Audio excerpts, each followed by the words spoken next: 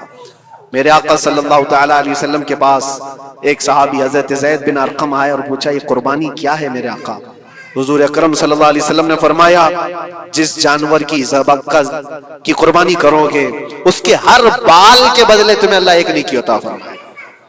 جتنے اس کے جسم میں بال ہوں گے ہر بال کے بدلے اللہ تمہیں ایک نیکی عطا فرمائے گا۔ اور حضور اکرم صلی اللہ تعالیٰ علیہ وسلم نے یہ بھی ارشاد فرمایا کہ تم جانور کا انتخاب اچھا کرو، اس لیے کہ کل بروز قیامت پل صراط پر یہ تمہاری سواری بن کر آئے گا جس پر بیٹھ کر تم جنت میں جا رہے ہو گے۔ اور لوگ یہ بھی پوچھتے ہیں ہم نے ایک بار قربانی کی ہے تو وہاں سواری کون سی والی آئے گی؟ یہ بھی ملتا ہے روایت میں، تم نے اپنی زندگی میں جو سب سے پہلے قربانی کی اس پر سوار ہو گئے، لیکن ہر سال کی قربانی والے جانور بھی سواری بن کر تمہارے ارد گرد آئیں گے، وہ سب ہوں گے، تم انتخاب کرو جس پر سوار ہونا چاہو۔ اسی لیے قربانی میں عیب والے جانور کی قربانی جائز نہیں، لنگڑا ہو، لولا ہو، کان کٹا ہوا ہو۔ کیوں جائز نہیں ہے؟ دنیا تو یہ سمجھتی ہے کٹنے والا جانور وہ ہونا چاہیے جو ریجیکٹڈ ہو، جس کو کاٹا جا رہا ہے وہ دنیا میں کام کے لائق نہ ہو، اس کو کاٹنا چاہیے۔ دنیا کا یہ کانسیپٹ ہے، دنیا کا تصور یہ ہے۔ لیکن نہیں، اگر کوئی اپنے استعمال کے لیے کاٹ رہا ہوتا تو میں کہتا ہاں ریجیکٹڈ مال کاٹ لو، لیکن ذبح جو ہم کرتے ہیں قربانی میں وہ اپنے لیے نہیں، وہ رب ذوالجلال کے لیے ہے۔ اس لیے بندہ یہ دیکھے میں اپنے رب کی حضور کیا پیش کر رہا ہوں۔ تم اگر کوئی ہدیہ تحفہ خریدنے جاتے ہو اپنے کسی عزت دار شخص کے لیے تو انتخاب سوچ سمجھ کر کے کرتے ہو کہ جس کو میں دینے جا رہا ہوں یہ کتنا ویلیو والا ہونا چاہیے، کتنا عزت والا ہونا چاہیے، اور جو رب تعالیٰ کی بارگاہ میں پیش کر رہے ہو اس کا بھی آپ خیال رکھو۔ اس لیے لوگ کام چلانے کی باتیں تو بہت کرتے ہیں۔ قربانی کے متعلق کچھ باتیں ہیں جو مجھے آج عرض کرنی تھی، اس لیے میں نے آج اس موضوع پر آپ سے خطاب کیا۔ بہت سارے لوگ طرح طرح کے افواہیں بھی پھیلاتے ہیں، یہ تو ان غیر مسلموں کے اعتراضات کا میں نے جواب دیا۔ دنیا بھر میں ہمارے اوپر الزام کہ یہ لاکھوں جانوروں کو ایسی ذبح کر دیتے، کاٹ دیتے ہیں، لیکن میرے عزیزو یہی وہ دنیا ہے جو ایک طرف تو جانوروں کی حمایت اور محبت کی بات کرتی ہے اور دوسری طرف ان کے بڑے بڑے ملٹی نیشنل کمپنیاں جانوروں کو بے دریغ ذبح کرتے ہیں، قتل کر رہے ہیں اور کھانے میں بھی استعمال کر رہے ہیں۔ اور صرف اتنا ہی نہیں، سارے جانوروں کی کھالیں، لیدر کی بیگ، لیدر کے جوتے، لیدر کے بیلٹ، لیدر کی ٹوپیاں، لیدر کے جاکٹ سب بنا کر کے دنیا پہن رہی ہے اور قیمتی چیزوں میں اس کو شمار کیا جاتا ہے۔ ان سے کوئی سوال نہیں کرتا کہ یہ سب چیزیں کہاں سے تم لائے، یہ سب چیزیں تم کہاں سے لائے؟ کیا بغیر کسی جانور کے ذبح کیے ہوئے اس کی کھال کا استعمال کرتے ہو؟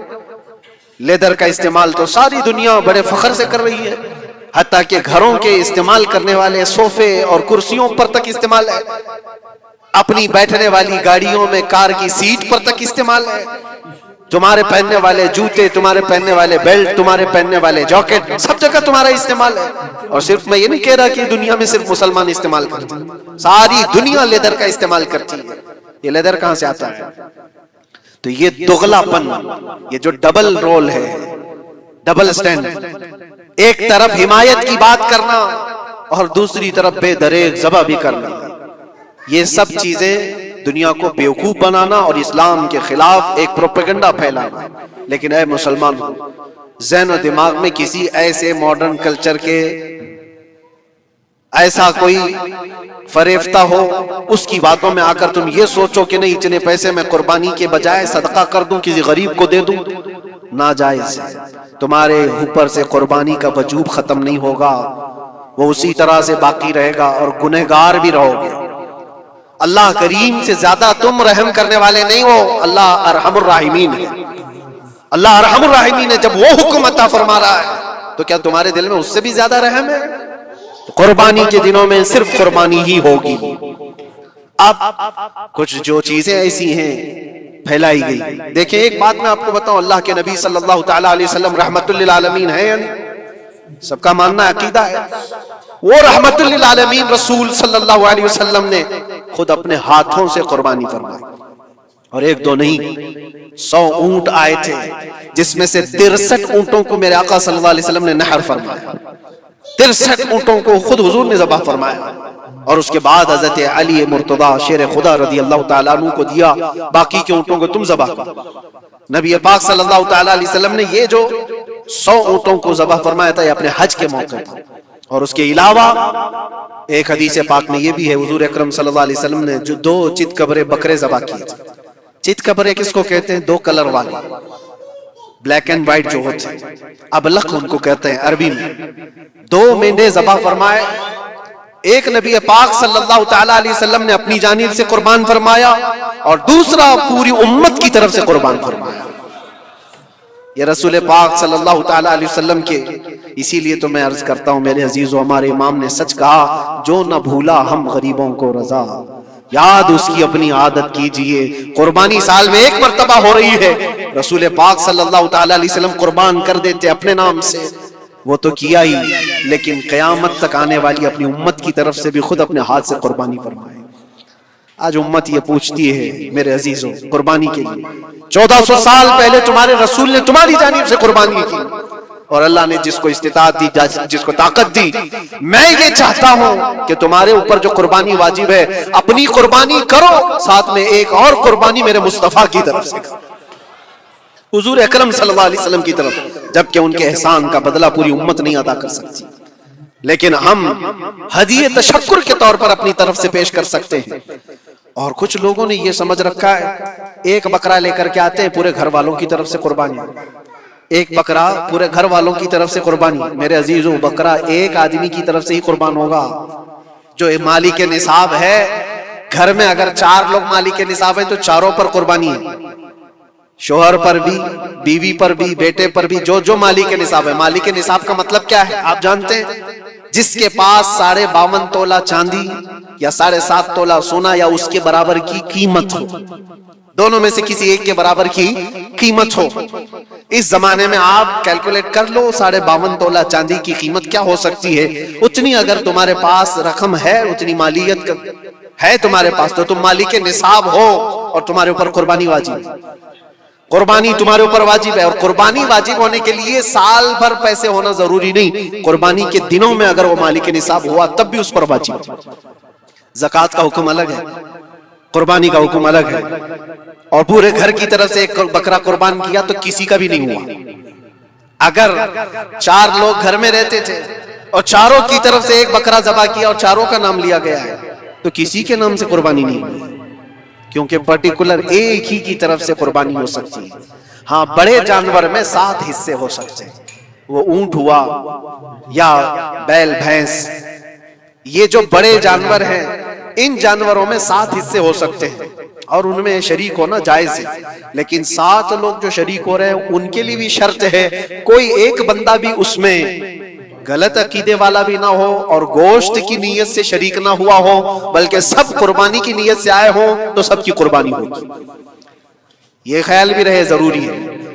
اب حالات ایسے آ گئے کہ سب کے لیے ایک بکرا لینا اگر طاقت کے بھر نہیں ہے، استطاعت نہیں ہے، تو وہ بڑے جانور میں حصہ لے سکتے ہیں جہاں پر یہ قربانیاں ہو رہی ہیں، شریک ہو سکتے ہیں۔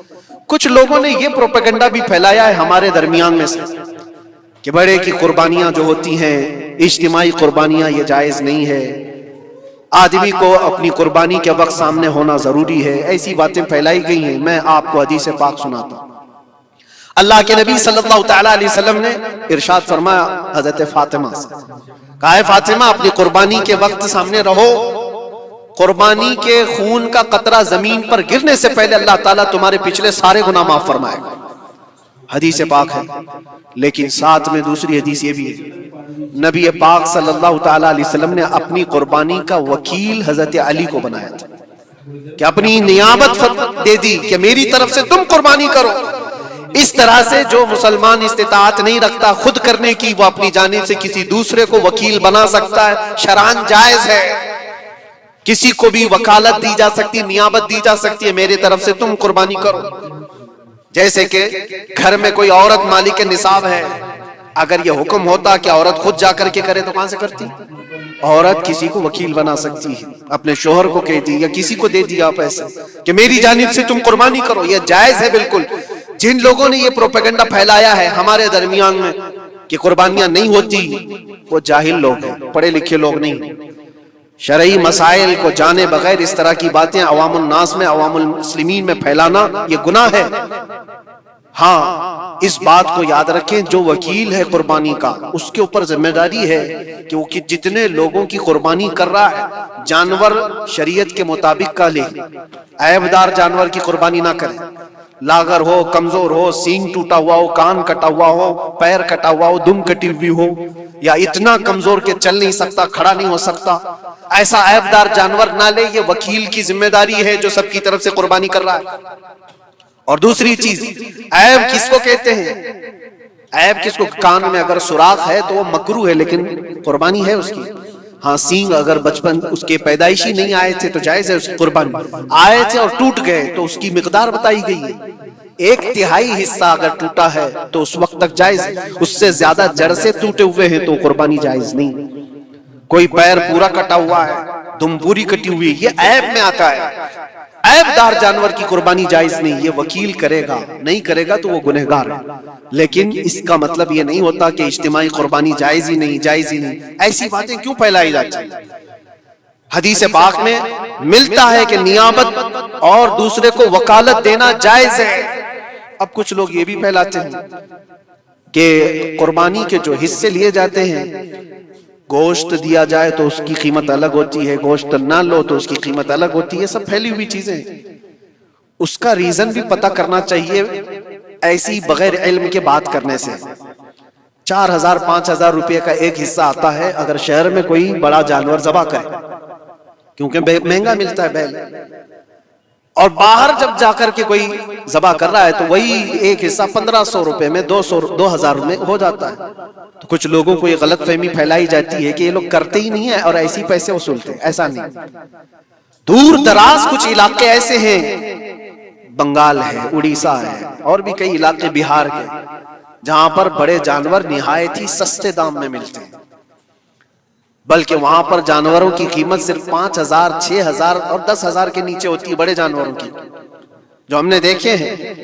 وہاں جا کر کچھ تنظیمیں قربانی کرتی ہیں، اگر وہ صحیح طریقے سے شریعت کے مطابق جانور لے کر کے کر رہے ہیں تو کوئی حرج نہیں، چاہے وہ 200 روپے حصے میں بھی کرتا ہو، کوئی حرج نہیں۔ قیمت میٹر نہیں کرتی، جانور میٹر کرتا ہے، قیمت چاہے جتنی بھی ہو رہی ہو۔ اس چیز کو آج وضاحت کرنا ضروری تھا، اس لیے میں نے آپ کے سامنے بیان کیا۔ غلط فہمیوں میں نہ پھیلے، غلط فہمیاں نہ پھیلائیں، خود بھی بچیں۔ ہاں افضل کیا ہے؟ افضل تو یہ ہے کہ اللہ نے تم پر واجب کیا، تم جاؤ اپنے ہاتھ سے کرو، تم جاؤ، کیونکہ حدیث پاک میں ملتا ہے کہ تم اپنے ہاتھ سے قربانی کرو اگر طاقت رکھتے ہو، اس کے خون کا قطرہ گرنے سے پہلے تمہارے پچھلے سارے گناہ اللہ معاف فرمائے۔ یہ افضل ہے۔ یہ ساری باتیں تھی جو عید قربان سے ریلیٹڈ تھی۔ اللہ کریم ہم سب کو اس کی رضا کے لیے قربانی کرنے کی توفیق عطا فرمائے۔ لیکن ساتھ میں ایک بات یہ بھی یاد رکھیں، جب بندہ قربان کر رہا ہوتا ہے تو اس کے اندر یہ نیت بھی ہو، جیسے سیدنا ابراہیم علیہ الصلوۃ والتسلیم کو اللہ تعالیٰ نے کیا فرمایا تھا؟ 4 پرندے لو، ان کو ذبح کرو، ان کے سر اپنے پاس رکھو، ان کا قیمہ بنا کر 4 پہاڑوں پر رکھاؤ، اور پھر ان پرندوں کا نام لے کر کے بلاؤ، وہ زندہ ہو کر کے آ جائیں گے۔ کیونکہ ابراہیم علیہ السلام نے اللہ سے پوچھا تھا کہ اللہ تم مرنے کے بعد لوگوں کو زندہ کیسے کرتا ہے، میں دیکھنا چاہتا ہوں۔ تو رب تعالیٰ ان کو پریکٹیکل دکھانا چاہ رہا تھا کہ جاؤ ٹھیک ہے ذبح کرو 4 پرندے اور ان کا قیمہ بنا دو، سر ان کے اپنے پاس رکھ لینا، اور ان کا قیمہ 4 پہاڑوں پر رکھ کر آؤ، اور پھر آ کر ان سروں کے پاس کھڑے ہو کر ان پرندوں کے نام لے کر بلاؤ، وہ آ جائیں گے۔ ابراہیم علیہ السلام نے اسی کیا، 4 پرندے لیے تھے۔ کیا کیا لیے تھے آپ کو میں بتاؤں، ایک مرغا تھا، ایک کوا تھا، ایک کبوتر تھا، اور ایک مور تھا۔ پرندوں کے نام یاد رکھ لیں، کوا ہے، مرغا ہے، کبوتر ہے اور مور ہے۔ چاروں کو ذبح کیا، ان کے سر اپنے پاس رکھے اور جسم کے سب قیمہ بنا دیا، اور 4 جگہ پر مکس کر کے ان کو رکھا ہے۔ پھر آ کر یہاں کھڑے ہوئے اور پکارا ان پرندوں کا نام لے کر، اللہ کے حکم سے آ جاؤ۔ وہ قیمہ ہوا میں اڑا، جسم بنا، اور ویسی بغیر سر کے اڑتا ہوا آیا اور اپنے اپنے سر سے جڑ کر کے وہ زندہ پرندہ ہو گیا۔ قرآن پاک میں یہ ہے موجود، 3 پارے میں رب تبارک و تعالیٰ نے فرمایا وَإِذْ قَالَ إِبْرَاهِيمُ رَبِّ أَرِنِي كَيْفَ تُحْيِي الْمَوْتَى قَالَ أَوَلَمْ تُؤْمِنْ قَالَ بَلَى قَالَ وَلَكِنْ لِيَطْمَئِنَّ قَلْبِي قَالَ فَخُذْ أَرْبَعَةً مِّنَ الطَّيْرِ فَصُرْهُنَّ إِلَيْكَ ثُمَّ اجْعَلْ عَلَى كُلِّ جَبَلٍ مِّنْهُنَّ جُزْءًا ثُمَّ ادْعُهُنَّ يَأْتِينَكَ سَعْيًا وَاعْلَمْ أَنَّ اللَّهَ عَزِيزٌ حَكِيمٌ. یہ اللہ تبارک تعالیٰ نے پورا قرآن میں فرمایا کہ ابراہیم علیہ السلام نے یہ جو کیا. اب سنیے سبع سنابل شریف میں میر عبد الواحد بلگرامی رحمۃ اللہ علیہ لکھتے ہیں کہ 4 پرندوں کا جو انتخاب ہوا تھا نا، 4 پرندے جو چنے گئے تھے کون سے تھے؟ کوا، مرغا، کبوتر، مور. اصل میں جو ہے ان کی ہر ایک کی ایک خاصیت ہے. کوا لالچی بہت ہوتا ہے، کوا لالچی بہت ہوتا ہے. مرغا اس کے اندر شہوت بہت زیادہ ہے، عورت کی خواہش. مرغے کے اندر خواہش شہوت زیادہ ہوتی ہے. اور کبوتر کے اندر دوستی کرنے کی عادت زیادہ ہوتی ہے، جلدی دوستی کرتا ہے. اور مور کے اندر دکھاوے کی عادت زیادہ ہوتی ہے، اپنی خوبصورتی کا اظہار بار بار کرتا ہے. تو یہ 4 چیزیں ان کے اندر ہیں، یہ 4 پرندوں کے اندر. صوفیاء اکرام فرماتے ہیں در حقیقت آپ کو حکم تھا ان جانوروں کو ذبح کا نہیں تھا. کوے کی لالچ کو ذبح کرو، مرغے کی شہوت کو ذبح کرو، اور بنا وجہ کے کبوتر کی جو دوستی ہے ہر ایرے غیرے سے، اس دوستی کے کو قطع کرو، اور مور کے دکھاوے کی عادت کو ذبح کرو. یہ 4 بری عادتوں کو ذبح کرو تو اللہ کی قدرت کے مشاہدے دیکھنے ملیں گے. در حقیقت وہاں پر صوفیاء کرام میں فرماتے ہیں، اور یہی بات ہے کہ شیطان کو جب کنکریاں مارنے کے لیے حجاج جاتے ہیں، وہ تو ایک پلر ہے جس کو کنکریاں مارتے ہیں، وہاں ایک پلر ہے، اس پلر کو کنکریاں مار کر کے آتے ہیں. لیکن میرے عزیزو تصور یہ ہونی چاہیے زندگی بھر جو شیطان مجھے بہکاتا ہے میں اس کو کنکریاں مار رہا ہوں. اگر تمہاری نیت صالح ہوئی اور کنکری لگ گئی تو یقیناً زندگی بھر شیطان کی شرارتوں سے محفوظ ہو جاؤ. تم نے اپنے شیطان کو زخمی کر دیا، اسی لیے جس کا حج قبول ہو جاتا ہے اس کی کنکری وہاں سے اٹھا لی جاتی. ورنہ تو 40 لاکھ لوگ 70 کنکریاں مار کر کے آئیں تو پہاڑ بن جانا چاہیے، لیکن کوئی پہاڑ نہیں ہوتا وہاں کنکریوں کا. جا کر دیکھیں نہ ہی اس کو اٹھایا جا رہا ہے. لیکن حدیث پاک میں جس حاجی کا حج قبول ہوتا ہے اس کی کنکریاں اٹھا لی جاتی ہیں. وہ شیطان کو لگ چکی ہے. تو نیت کا دار و مدار ہے. اسی لیے سب سے پہلے میں نے آیت یہی پڑھی، رب تعالیٰ فرماتا لن ینال اللہ لحومها ولا دماؤها ولکن ینالہ التقوی منکم. ہرگز تمہارا گوشت، تمہارا بہایا خون اللہ تک نہیں پہنچتا، بلکہ اس کے پیچھے جو تمہاری خالص نیت ہے، جو تقوی ہے، وہ اللہ تک پہنچتا ہے. قربانیوں میں یہ نیت کرو کہ رب تبارک و تعالیٰ میں اپنی ساری خواہشات کو ذبح کر رہا ہوں. حضرت عمر فاروق رضی اللہ تعالیٰ عنہ میں حضرت بلال حاضر ہوتے. بلال ان کی کیفیت کیا تھی؟ وہ بھی مکہ کے غلام تھے، حبشی غلام. اس وقت مکہ میں حقارت سے دیکھتے تھے لوگ، کالے رنگ کا ہوتا ہے، چوڑی ناک کا ہوتا ہے. لیکن سیدنا بلال حبشی کی بات یہ ہے، امیر المومنین عمر بن خطاب جس کے رعب و دبدبے کا حال یہ ہے قیصر و کسریٰ کی فوجیں تھر تھر کانپتی ہو، وہ امیر المومنین جس کے بو سے، جس کی صرف اور صرف ہوا سے، جس کی خوشبو سے شیطان راستہ بدل لیتا ہو. جب بلال حبشی ان کی محفل میں آتے تو کیا کہہ کر پکارتے جانتے ہو؟ یا سیدنا بلال، یا سیدنا بلال، اے ہمارے آقا بلال آئیے، اے ہمارے آقا بلال آئیے. حضرت بلال کہتے حضور یہ آپ کی زبان سے اچھا نہیں لگتا، میں غلام ہوں، مجھے غلام کہہ کر پکارے. آپ سیدنا کہتے. کون کہہ رہا ہے سیدنا؟ عمر ابن خطاب. کس کو کہہ رہے؟ بلال حبشی کو. سیدنا بلال آئیے. حضرت بلال جب کہتے امیر المومنین آپ یہ نہ کہیں سیدنا، مجھ کو غلام کہہ کر پکارے. حضرت عمر کیا کہتے تھے؟ آئیے آپ کو میں بتاؤں کیوں سیدنا بلال کہہ کر پکارتا ہوں. آپ اپنا جبہ اٹھائیں. جب وہ جبہ اٹھاتے ان کی پیٹھ پر جو داغے ہوئے نشان تھے، حضرت عمر اس کو بوسہ لیتے تھے اور چومتے تھے اور کہتے اے بلال، جو رسول اللہ کی محبت میں زخم تم نے کھائے وہ زخم ہم نے نہیں کھائے ہیں. جس کو ہو درد کا مزہ نازے دوا اٹھائے کیوں. عزیزان گرامی وقار، مقام و مرتبے میں وہی بلند تھا جو دربار رسالت و آپ کا اور اس گلی کا